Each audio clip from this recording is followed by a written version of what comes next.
Hi, my name is Mike DeGrace. I'm a solution sales manager for Universal Robots, and I've been with the company for just about 8 years now. We are a manufacturer of 6-axis collaborative robot arms. Our robots are designed to do all sorts of applications in all different kinds of industry segments. We're showcasing here at PAC Expo, obviously, case packing, case folding, and end-of-line palletizing. As far as what I want our customers to understand about our technology is that it was designed with two really big features in mind: ease of use and safety.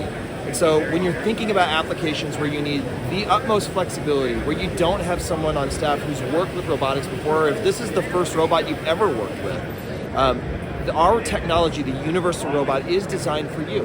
It's designed so that you can very easily begin programming and actually deploying to real life applications, whether that's, again, end-of-line palletizing, welding, CNC machine tending, plasma cutting, case packing or folding, anything like that.